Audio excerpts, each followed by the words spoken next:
I was asked what is the best advice you could give an apprentice getting in or who is in the lineman trade. This advice doesn't only pertain just to the lineman trade.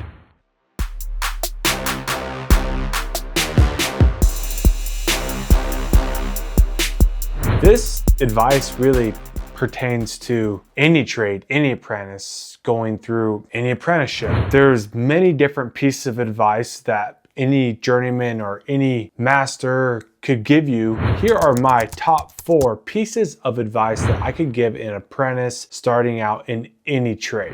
These are gonna be my top 4, but obviously a lot longer than 4. Hopefully from this list that I give you, it'll be able to help you if you're an apprentice right now or getting started in an apprenticeship. I went through an IBEW union lineman apprenticeship in the Northwest from the years of 2017 through 2020. I became a journeyman in December of 2020, and now I've been working and tramping around and working kind of all over the country and doing different varieties of work from distribution to transmission. I've had apprentices, I've had groundmen, so I've kind of seen the trade. Now I've only seen a very small percentage of the trade, what it has to offer, but I've kind of gathered on some things, what I see apprentices can do, and these are a few good pieces of advice for you if you're an apprentice or if you're getting started. So let's hop into it. Piece of advice number 1, do your books. Take your books seriously. And what I mean by this is if you get inside a union apprenticeship, like I said, I'm familiar with the lineman apprenticeship, and I know this is how it is in other union apprenticeships, whether that's plumber, pipe fitter, boilermaker, ironworker, or electrician. You're gonna have school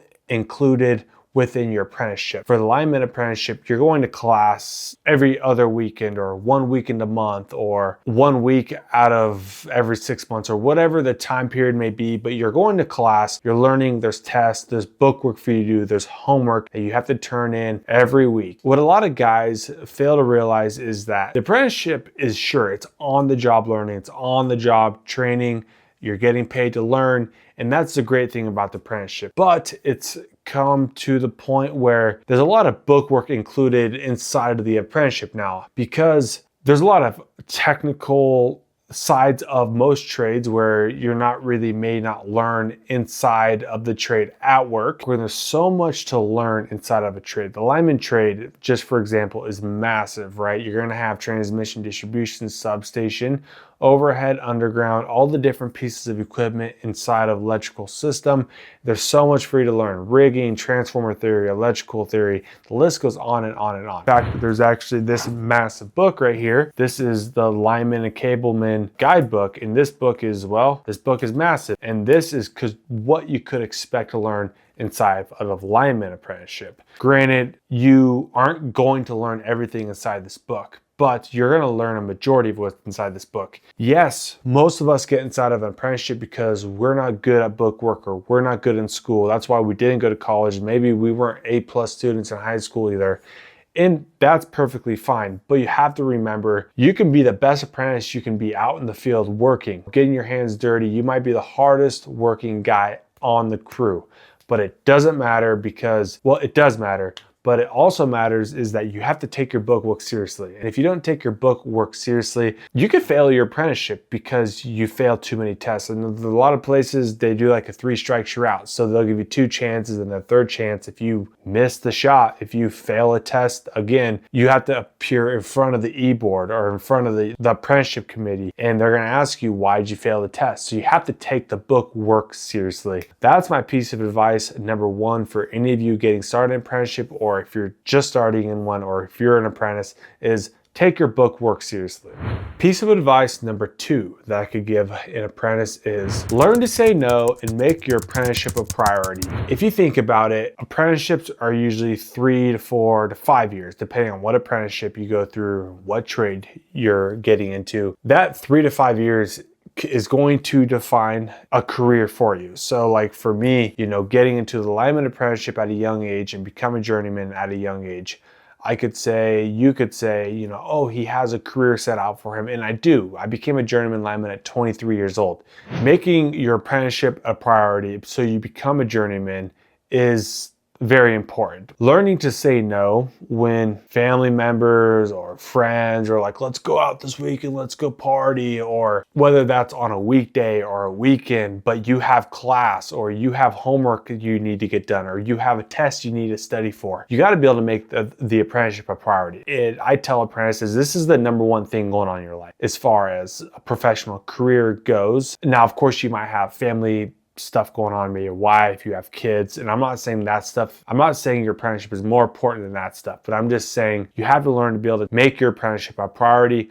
Learn to say no to when your friends or whoever's telling you, trying to drag you along to go out and party on the weekends, which is just, especially when you have class or you have tests to study for, you have homework to get done. It goes back to piece of advice number one, which is doing your books. Making your books a priority is very, very important, because if you don't pass your books and you don't do good in the books on the apprenticeship, you actually may not even become the journeyman of the trade you're in. Learn how to take the apprenticeship seriously. Make it a priority in your life. Learn to say no to friends and family and whoever is trying to drag you out on the weekends to go get drunk and do stupid things, maybe get a DUI or get in an accident. Those type of things. Say goodbye to your apprenticeship. Say goodbye to a career that you're trying to achieve. I've seen that happen to many guys as well. And they go out on the weekends, they party, they get a DUI. Well, if you're an apprentice and you get DUI, you need to have your CDL. Well, your CDL goes bye-bye, your license goes bye-bye. You might as well say bye-bye to your apprenticeship as well, because you're probably gonna get kicked out. Is it really worth it? I mean, can you just make 3, 4, 5 years of your life a priority to dedicate it to building a career that you wanna get into? Is that too much to ask?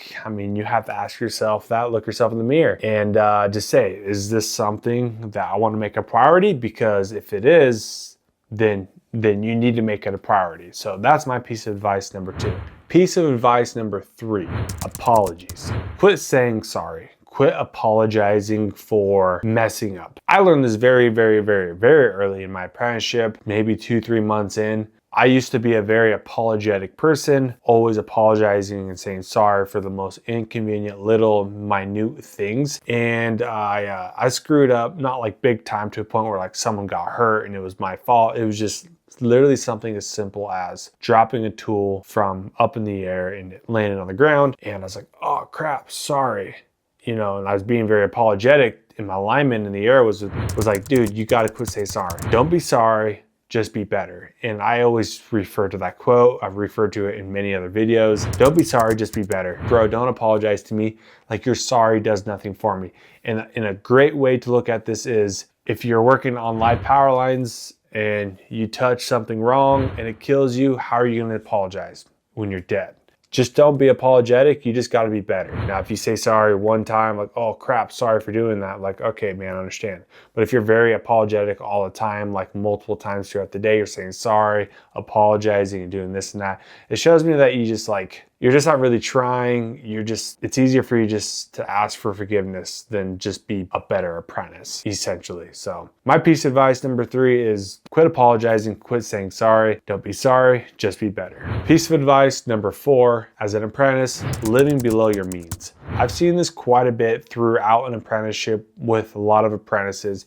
You get into a lucrative trade like the lineman trade, oil field, or welding trade of some sort, whatever trade you get into, then you're making the most money you've ever made in your entire life, let's say. At least it was for me. I was making stupid money for my age. At 20, 21 years old, making 6 figures. I was like, whew, this is crazy. I'm making more than my parents do combined. It's very easy to get caught in the rut, in the means of just like, dude, I can spend this money because I'm just gonna make it. So that means going out and buying stupid things like brand new trucks or a sweet car, dirt bikes, road bikes, spending your money on stupid stuff, and then instead of like maybe investing your money or putting your money aside, then all of a sudden you get laid off, and then maybe you're laid off for a week, a month, 2 months, 4 months, you don't know. But if you learn how to live below your means, live on a 40-hour paycheck is what I was always taught was, okay, maybe you're working 50, 60, 70 hours a week. You gotta be able to learn how to live on a 40-hour paycheck. So if you're an apprentice making $25, $30 an hour,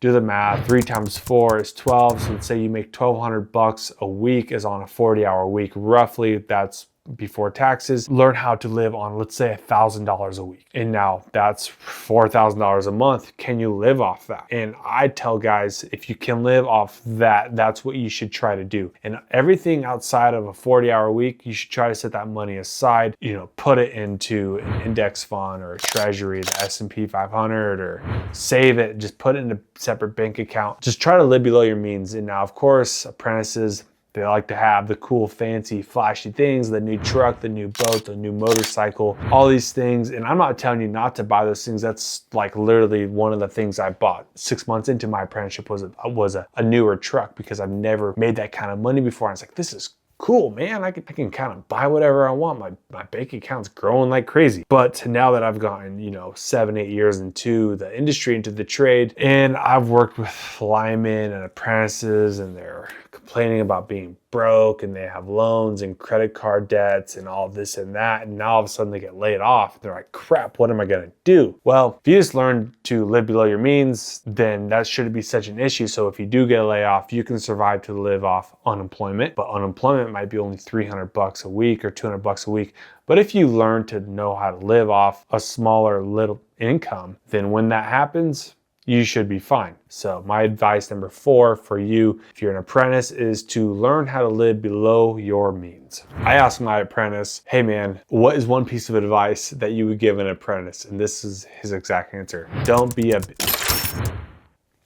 That's what he said. And I was like, what do you mean by that? And he's like, apparently that probably means like, well, buckle up and enjoy the ride. There's gonna be a lot of things thrown at you, many, many, many different angles. You gotta be able to control what's in your control. Don't let little things bother you. Personalities, guys breathing down your neck, talking crap to you. There's a lot of different things, man. Things are thrown at you all the time when you're an apprentice. Don't be a...